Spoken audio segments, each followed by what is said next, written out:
Karur incident நடந்துருச்சு. கிட்டத்தட்ட 55 தினங்கள் கடந்து விட்டது. இப்போ கரூர் இன்சிடென்ட் சார்பாக விசாரணை அப்படிங்கிறத தீவிரப்படுத்தியிருக்காங்க சிபிஐ. இந்த விசாரணையின் போது ஆதவ அர்ஜுன் அவர்களாக இருக்கட்டும், சிடிஆர் நிர்மல்குமார் அவர்களாக இருக்கட்டும், என் ஆனந்த் அவர்களாக இருக்கட்டும், இவங்க எல்லாமே இன்னைக்கு விசாரணைக்கு உட்படுத்தப்பட்டார்கள் அப்படிங்கிற ஒரு செய்தி வெளியாகி இருக்கிறது. 1 மணி நேரம் 2 மணி நேரம் அப்படிங்கிற மாதிரியான இன்வெஸ்டிகேஷன் அப்படின்னு கேட்டால் அதெல்லாம் கிடையாது.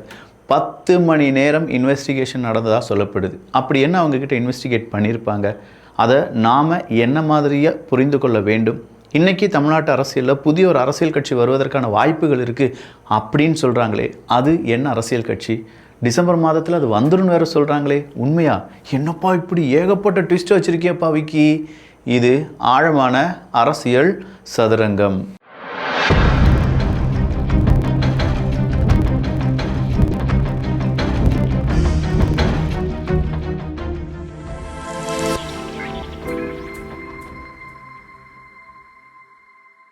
அரசியல் அப்படின்னு சொன்னாலே ட்விஸ்ட்டு, டேர்ன்ஸு, அந்த பக்கமாக இருக்கக்கூடிய விரோதம், குரோதம், பயங்கரமான வன்மம், இதெல்லாம் இருக்கக்கூடிய ஒரு இடமாக தான் இருந்துகிட்ருக்கு. அரசியல் பேசினாலும் சிக்கல் தான், அரசியலை பேசாமல் விட்டாலும் வாழ்க்கைக்கு பல சிக்கல் வந்துக்கிட்டே இருக்குன்னு வச்சுக்கோங்களேன். அப்படிப்பட்ட அரசியலில் இன்றைக்கி கரூர் இன்சிடெண்ட் அப்படிங்கிறது நமக்கு தெரிஞ்ச மிகப்பெரிய ஒரு இன்சிடெண்ட். தமிழ்நாட்டில் இப்படி ஒரு இன்சிடெண்ட் நடக்கவே இல்லை அப்படின்னு சொல்கிற அளவுக்கான ஒரு இன்சிடெண்ட் தான் இந்த கரூர் இன்சிடெண்ட். கிட்டத்தட்ட 41 மனிதர்கள், குழந்தைகள், பெண்கள், இவங்க எல்லாருமே அவங்களுடைய உயிரை ஏன் இழந்தார்கள் அப்படிங்கிறது அவங்களுக்கும் தெரியாது. அவங்க எப்படி இறந்துறாங்க அப்படிங்கிறது இங்கே இருக்கக்கூடிய பலருக்கும் தெரியாது. ஸோ இதற்கான நீதி விசாரணை வேண்டும் அப்படின்னு சொல்லி தமிழக வெற்றி கழகத்தை சார்ந்த ஒரு சிலர் ஒரு வழக்கை தொடர்கிறார்கள். அந்த வழக்கு சிபிஐ விசாரணைக்கு மாற்றப்படுகிறது.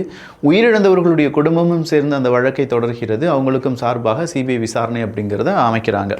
இதனால தான் ஸ்பெஷல் இன்வெஸ்டிகேஷன் டீம் அப்படின்னு சொல்லி தமிழ்நாடு அரசாங்கம் காவல்துறை கட்டுப்பாட்டில் இருந்த இந்த விசாரணையும், தமிழ்நாடு அரசாங்கம் அந்த காவல்துறை அதிகாரிகள் நியமித்த ஸ்பெஷல் இன்வெஸ்டிகேஷன் டீம் அப்படிங்கிற அந்த விசாரணை வளையத்திலிருந்தும் விடுபட்டு இந்த விசாரணை பெரிய ஒரு வளையமான சிபிஐக்குள்ளே சிக்கியிருக்கு. அப்போ சிபிஐ விசாரணை இன்னைக்கு நடந்துச்சு. சுமார் 10 மணி நேரம் இவங்க தீவிரமாக விசாரிக்கப்பட்டார்கள் அப்படிங்கிற ஒரு செய்தி வெளியானது. அப்போ நிறைய பேருடைய கேள்வி, இவங்களையே விசாரிக்கணும் அப்படிங்கிறது தான். 2 விதமான குற்றச்சாட்டு அப்படிங்கிறது இருக்குங்க. இந்த கரூர் இன்சிடெண்ட்டுக்கு காரணம் தாவேகா தான், தாவேகாவினுடைய நிர்வாகிகள் தான், குறிப்பாக இந்த ஈவெண்ட்டை ஆர்கனைஸ் பண்ணவங்க அப்படின்னு சொல்லக்கூடிய நபர்கள். அதுலேயும் குறிப்பாக என் ஆனந்த் அவர்களாக இருக்கட்டும், ஆதவ அர்ஜுன் அவர்களாக இருக்கட்டும், ஒரு 50 மீட்டர் 100 மீட்டருக்கு முன்னாடியே வாகனத்தை நாங்கள் நிப்பாட்ட சொன்னோம். ஆனால் அவங்களுடைய நிர்வாகிகள் அதை கேட்கலை. அவங்க சென்ட்ரலைஸ்டு பொசிஷனுக்கு போய் தான் விஜய் அவர்கள் வெளியில் வருவார், இல்லாட்டி அங்கே ஆடியோ ப்ராப்ளம் இருக்குதுன்னு சொன்னாங்கன்னு சொல்லி ஒரு வாக்குமூலத்தை திமுக இல்லாட்டி இப்போ இருக்கக்கூடிய தமிழ்நாட்டு அரசாங்கத்தின் சார்பாக இருக்கக்கூடிய அரசு வழக்கறிஞர்கள் சொல்லியிருந்தாங்க. இது ஒரு முக்கியமான பாயிண்ட். அப்போது இதை சொன்னது யார் அப்படிங்கிற ஒரு கேள்வி இருக்குது. எய்தர் ஆதவ அர்ஜுனாவா, இல்லாட்டி அந்த பக்கமாக இருக்கக்கூடிய என்ன ஆனந்தவர்களா, இல்லாட்டி வேறு யாருமா? அதை ஏன் சொன்னீங்க? ஏன் உள்ளே வர அந்த கூட்டம் அவ்வளோ இருந்தும் உள்ளே போகணும் அப்படின்னு சொல்லி நிர்பந்தப்படுத்தியது ஏன்? நீங்களே இதில் ஏதாவது ஒரு செட்டப்பை செஞ்சு வச்சுட்டிங்களா? இந்த மாதிரி விசாரணை செய்வாங்க தானே. இதை விட இன்னொரு விசாரணை இருக்குது. ஏன்னா ஆதவ அர்ஜுனா உட்பட நிறைய பேர் இதில் சமூக விரோதிகள் உள்ளே வந்துட்டாங்க அப்படிங்கிறதும், ஜென்சி மாணவ மாணவிகள் இதை புரிந்து கொள்ள வேண்டும் அப்படிங்கிற ஒரு ட்வீட் போட்டதாக இருக்கட்டும், இங்கே இருக்கக்கூடிய அரசியல் களத்தை தாவேகாக்கு எதிராக மாற்றுவதற்கு நிறைய பேர் முயற்சி பண்ணுறாங்க, திமுக தான் இதற்கு காரணம், குறிப்பாக கரூரினுடைய செந்தில் பாலாஜி தான் இதற்கு காரணம் அப்படின்னு சொல்லக்கூடிய விமர்சனமாக இருக்கட்டும், இது எல்லாத்தையுமே வச்சுட்டு இருக்காங்க. அப்போ சிபிஐ விசாரிக்குது. நீ இப்படிலாம் சொல்கிறியப்பா, என்ன உன்கிட்ட இருக்கக்கூடிய எவிடன்ஸ் என்ன? நீங்கள் இப்படி சொல்கிறதற்கு தேவை என்ன? அதற்கான ஏதாவது பக்கபலம், அதை நிரூபிப்பதற்கான வாய்ப்புகளோ இல்லாட்டி உங்களுக்கு ஏதாவது தெரியுமா அப்படின்னு சொல்லி அந்த விசாரணை கூட செய்யப்படலாம். ஸோ விசாரணையின் முடிவில் தான் இது யார், எப்போது, எதனால் அப்படிங்கிற உண்மை எல்லாமே நமக்கு தெரிய வரும். அதற்கு இன்னும் சில காலங்கள் எடுக்க வாய்ப்புகள் இருக்கின்றன. எது எப்படி இருந்தாலும் கரூர் இன்சிடெண்ட்டுக்கான இந்த விசாரணை தீவிரப்படுத்தப்பட்டிருக்கிறது அப்படிங்கிறது மட்டும் நமக்கு தெளிவாக புரியுது. அடுத்ததாக மக்களுக்கான அந்த மக்கள் உரிமை தொகைன்னு ஒன்று இருக்குல்ல, பெண்கள் உரிமை தொகை. அது என்ன உரிமை தொகை? அதுவும் தகுதி இருக்கக்கூடிய பெண்களுக்கு மட்டும்தான உரிமை தொகை அப்படிங்கிறது கொடுக்கப்பட்டுச்சு. டிசம்பர் மாதத்துக்கு பிறகு எல்லா பெண்களுக்கும், விடுபட்ட அனைத்து பெண்களுக்கும் உரிமை தொகை கொடுக்கப்படும் அப்படின்னு சொல்லி நம்ம துணை முதலமைச்சர் உதயநிதி ஸ்டாலின் அவர்கள் சொல்லியிருக்கிறார். பிடிச்சிட்டான் டெக்னாலஜி அப்படின்னு சொல்லக்கூடிய மீமை பார்த்துருக்கீங்களா? அது வேறு ஒன்றுமே கிடையாது. டிசம்பர் மாதம் அப்படின்னு சொல்லி அவங்க அனைத்து பெண்களுக்கும் 1000 ரூபா கொடுக்குறதா வச்சுக்கோங்களேன், மனசில் வச்சுக்கோங்க. 4.5 வருடம் இல்லாட்டி 5 வருஷம் முடிய போகுது. இந்த 5 வருஷத்தில் அவங்க கொடுத்த மிக முக்கியமான வாக்குறுதியில் ஒரு வாக்குறுதி தான் அனைத்து பெண்களுக்கு மாதம் 1000 ரூபாய் அப்படிங்கிறது. ஆனால் 4.25 வருஷம் அதை கொடுக்காம அடுத்த வருஷம் அதை கொடுத்துக்கிட்டு அடுத்த எலெக்ஷன் கேம்பெயின் என்ன தெரியுமா சொல்லுவாங்க? எல்லா பெண்களுக்கும் 1000 ரூபாய் கொடுத்த அரசாங்கம் நம்முடைய திமுக அரசாங்கம் அப்படின்னு சொல்லுவாங்க. மக்கள் அதை கேட்டு அப்படியா அப்படி நம்பிடுவாங்கன்னு நினச்சிங்கன்னா அந்த இடத்துல தான் கருணாநிதி அவர்களுடைய அரசியலுக்கும் உதயநிதி ஸ்டாலின் அவர்களுடைய அரசியலுக்கும் இடையே இருக்கக்கூடிய அந்த ஜென்ரேஷன் கேப் இருக்குது பார்த்தீங்களா? ஜென்சி, தற்குறிகள், இல்லாட்டி இன்னும் சில தம்பிகள், இவங்கெல்லாம் ரொம்ப முன்னேறி அறிவார்ந்த சமுதாயமாக உருவாகிட்டாங்க. முதல்ல ஒரு சமுதாயத்தை நீங்கள் எப்படி வச்சுருந்தீங்கன்னா, நம்ம கட்சி சொன்னால் கேட்டுருவாங்க, யாரும் அதிகமாக வெளிப்படிப்பு படிக்க மாட்டாங்க, பத்திரிக்கை அவங்களுக்கு கிடைக்காது, அதே மாதிரி சோஷியல் மீடியா அப்படிங்கிற கான்செப்டே அவங்களுக்கு கிடையாது. இதெல்லாம் இருக்கிறதுனால உங்ககிட்ட இருக்கக்கூடிய மீடியா பவரை வச்சு நீங்கள் என்ன வேணாலும் நம்ப வைக்கலாம். ஆனால் இன்றைக்கி உங்கள் மீடியாவை தூக்கி சாப்பிட்ற மாதிரி ஒவ்வொரு வீடியோக்களும் மில்லியன் கணக்கில் அடிச்சிட்ருக்கு. தமிழ்நாட்டில் சன் டிவியில் ஒரு சீரியல் ஓடுறதை விட இன்னொரு ஏதாவது ஒரு எபிசோடு, பரிதாபங்கள் இருக்கக்கூடிய எபிசோடு டெய்லி மில்லியன் கணக்கில் வியூஸ் போயிட்டுருக்கு. அப்போ இந்த பவர் அப்படிங்கிறது இப்போ என்ன செய்ய ஆரம்பிச்சிருக்குன்னா ஷிஃப்ட் ஆகிருக்கு. எப்போவுமே இருக்கிறதான் பவர் ஷிஃப்டிங் அப்படிங்கிறது இயற்கையாகவே இருக்கக்கூடிய ஒரு விஷயம்தான். அப்போ இந்த பவர் ஷிஃப்டிங் மெயின் மீடியாவிலேருந்து சோஷியல் மீடியா வழி வந்ததுனால அனைத்து பெண்களுக்கும் 1000 ரூபாய் அப்படின்னு சொல்லி நீங்கள் கேம்பெயின் பண்ண முடியாது. அப்படி ஒரு வார்த்தையை நீங்கள் யாராவது சொல்லிட்டீங்கன்னா அது மட்டும் சோஷியல் மீடியாவில் வெளியில் வந்துருச்சுன்னா அத்தனை பெண்களும், அதாவது இந்த 4.25 வருஷம் 1000 ரூபாய் கிடைக்காத பெண்கள் எல்லாம் உங்களுக்கு எதிராக மாறிடுவாங்க அப்படிங்கிறதுல 100% எந்த டவுட்ஸும் கிடையாது. ஸோ இவ்வளோ பெரிய ரிஸ்க்கை திமுக எடுப்பாங்க அப்படின்னு சொல்லி நான் நம்பலை. அப்படி எடுக்கவும் மாட்டாங்க. ஏன்னா அவங்கக்கிட்ட இருக்கக்கூடியவங்க அறிவு சார்ந்த சில நபர்கள் இருக்காங்க. இவங்களுக்கு பிரச்சாரம் எப்படி செய்யப்பட வேண்டும், வாக்குறுதிகள் எப்படி மக்கள் மத்தியில் ரொம்ப இலகுவாக ரொம்ப ஈஸியாக கொண்டு சேர்க்க வேண்டும், மக்களுடன் கனெக்ட் பண்ணக்கூடிய வார்த்தைகள், சம்பவங்கள், இதெல்லாமே இப்போயே நோட் பண்ணிக்கிட்டே இருப்பாங்க. இதை பேஸ் பண்ணி தான் எல்லா விஷயங்களுக்கான முடிவுகளும் எடுக்கப்பட போகிறது. அதனால தான் இதெல்லாம் வேணாம், நல்லதை மட்டும் பேசி நல்லதை மட்டும் செஞ்சு மக்களுக்கான தேவையான அரசியலை செஞ்சீங்கன்னா ஆளும் கட்சிக்கு மட்டும் கிடையாதுங்க, எதிர்கட்சியாக இருக்கட்டும், எதிர்கட்சியாக மாற துடிக்கக்கூடிய கட்சிகளாக இருக்கட்டும், எல்லா கட்சியும் இது பொருந்தும் என்பது ரொம்ப ரொம்ப ரொம்ப இம்பார்ட்டண்ட்டாக நம்ம பார்க்க வேண்டிய செய்தி. இல்லை அரசியலில் நான் குதிக்க போகிறேன், இப்போ அரசியலில் நான் தெரிந்து கொள்ள போகிறேன் அப்படின்னு நினைக்கிறவங்களும் இந்த பாயிண்ட்ஸ் எல்லாம் கொஞ்சம் நோட் பண்ணி வச்சுக்கோங்க. அடுத்ததா சார் யார் இந்த சார்? ஓ சார், இத்தனை மாடுலேஷனில் சொன்னாலும் சார் அப்படிங்கிறத பார்த்தா கொஞ்சம் பேருக்கு சும்மா அள்ளு விட்டுரும். இந்த கொஞ்சம் பேருக்கு அள்ளு விட்டுரும் அப்படிங்கிறத விட அது யாருக்கு அப்படிங்கிறதெல்லாம் உங்களுக்கு தெரிஞ்சிருக்குங்கிறது எனக்கு தெரியும். ஆனால் நேரடியாக நான் சொல்லி எனக்கு ஒரு குண்டாஸ் பார்சல் வர்றதை நான் எப்படி விரும்புவேன்? அதனால தான் அத்தனை மாடுலேஷனில் உங்களுக்கு நான் சொல்லி கொடுத்துட்ருக்கேன். சரி, எது எப்படி இருந்தாலும் இந்த SIR அப்படின்னு சொல்லக்கூடிய அவசரமான இந்த வாக்காளர்களுடைய சட்ட திருத்தம் இல்லாட்டி புதுசாக ஒரு திருத்தம் அப்படிங்கிறத திமுக ஏன் எதிர்க்கிறது அப்படிங்கிற கேள்விக்கு நான் சொன்ன ஒரே ஒரு வார்த்தையை மட்டும்தான் அவங்களும் சொல்லுவாங்க. அவசரம் ஏன்? இந்த அவசரம் ஏன்? நான் என்ன கேட்குறேன், டிசம்பர் 15க்கு பிறகு நீங்கள் ஏன் இந்த அனைத்து பெண்களுக்கும் 1000 ரூபா கொடுக்குறீங்க? இந்த அவசரத்தை நீங்கள் 4 வருஷத்துக்கு முன்னாடியே காண்பிச்சிருக்கலாம்ல.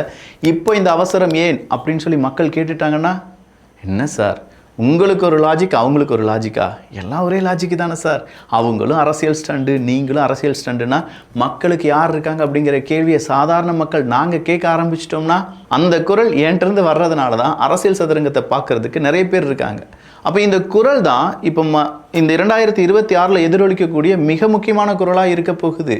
ஏதோ 1 லட்சம் பேர் 2 லட்சம் பேர் பார்த்துட்டு இருக்காங்க அப்படின்னு சொல்லி இந்த அரசியல்வாதிகள் நம்ம சேனலை கடந்து போயிட்டீங்கன்னு வச்சுக்கோங்களேன், நீங்கள் செய்யக்கூடிய மிகப்பெரிய ஒரு தவறு இதுவாக தான் இருக்கும். இந்த 1 லட்சம் பேர் சாதாரண நபர்கள் கிடையாது. இதை பார்க்குறவங்களும் இதை புரிந்து கொள்ளக்கூடிய நபர்களும் அவங்களுடைய மைண்ட் எப்படி யோசிக்கும் அப்படின்னா, நான் அடித்து சொல்கிறேன், அவங்க 4 பேர்கிட்ட இதை பற்றி பேசுவாங்க. அட்லீஸ்ட் 4 பேர்கிட்ட இதை பற்றி பேசி அந்த 4 பேரில் ஒரு நபர் அடுத்த ஒரு 2 பேர்கிட்ட பேச வைப்பாங்க. அப்படின்னா இது ஒரு செயின் ரியாக்ஷன். 10 பேர் பார்க்குறாங்க, 1 லட்சம் பேர் பார்க்குறாங்கன்னா 1 லட்சம் பேர் அவங்களுடைய 4 பேர்கிட்ட பார்க்க வச்சு பேச வச்சு அந்த 4 பேர் அடுத்த ஒரு நபரிடம், அந்த ஒரு நபர் இன்னும் 2 நபரிடம் அப்படின்னு சொல்லக்கூடிய இந்த சைக்கிள் இருக்குது பார்த்தீங்களா, இது ஒரு வேவ் ஸ்ட்ரக்சர். இந்த வேவ், இந்த அலை அப்படிங்கிறது உங்களுக்கு எதிராக அடிக்கும்லாம் நான் சொல்லவே மாட்டேன். மக்கள் புரிந்து கொள்வார்கள் உண்மையான அரசியல் என்ன அப்படின்னு சொல்லி. அப்போது இங்கே சார் அப்படின்னு சொல்லும்போது இவ்வளோ அவசரம் காண்பிப்பதற்கான தேவை என்ன? இந்த கேள்வியை திமுக கேட்டாங்கன்னா அதிமுக இதற்கான பதில் வச்சுருக்காங்க. சார், நீங்கள் கேள்வி கேட்டால் அவங்க தானே சார் பதில் சொல்லுவாங்க. ஏன்னா நீங்கள் தானே சொல்லியிருக்கீங்க இந்த தமிழ்நாட்டில் 2 கட்சிகள் தான், ஒன்று அதிமுக, இன்னொன்று திமுக. இவங்களை விட்டு வேறு யாரையும் நாங்கள் வரவிட மாட்டோம். அப்படியே வந்தாலும் ஏன்னா நாம் தமிழர் கட்சி வந்துச்சு, அவங்கள நாங்கள் அப்படி ஏதாவது சொல்லி அடக்கி வச்சுருவோம். தமிழக வெற்றி கழகம் மாறாங்க, அவங்கள தற்கொலை கூட்டம் சொல்லி அவங்களையும் ஒதுக்கி வச்சுருவோம், அவங்களுடைய தலைவரை கேவலமாக திட்டுவோம், இந்த தலைவர் அதை விட கேவலமாக திட்டுவோம். இந்த கேவல அரசியல்லாம் கொஞ்சம் தள்ளி வச்சுட்டு அதிமுக திமுக கொஞ்சம் நல்லபடியாக நிறைய பேர் வரட்டுமே, நம்மை தாண்டி மக்களுக்கு நிறைய நல்லது நடக்கட்டுமே அப்படின்னு சொல்லி யோசிச்சா அதுதான் நல்ல அரசியல். அப்போ அதிமுக கேட்குறாங்க, எங்க ஒவ்வொரு தொகுதியிலும் 20,000க்கும் அதிகமான கள்ள ஓட்டுக்கள் இருக்குது, இதை வச்சுட்டு தான் திமுக ஜெயிச்சிட்டு இருக்காங்க. அப்போ அதை கண்டுபிடிச்சு அந்த ஓட்டுக்கள் எல்லாம் நீக்கி விட்டார்கள் என்றால் திமுகவினுடைய வெற்றி எப்படி உறுதியாகும்? அதுக்காகத்தான் தையதக்கான்னு சொல்லி திமுக குதிச்சிட்டு இருக்காங்க அப்படிங்கிற ஒரு வார்த்தையை எடப்பாடி பழனிசாமி அவர்கள் சொல்கிறார்கள். இதை நான் சொல்லலை, மறுபடியும் சொல்கிறேன், எடப்பாடி பழனிசாமி அவர்கள் சொல்லியிருக்காங்க.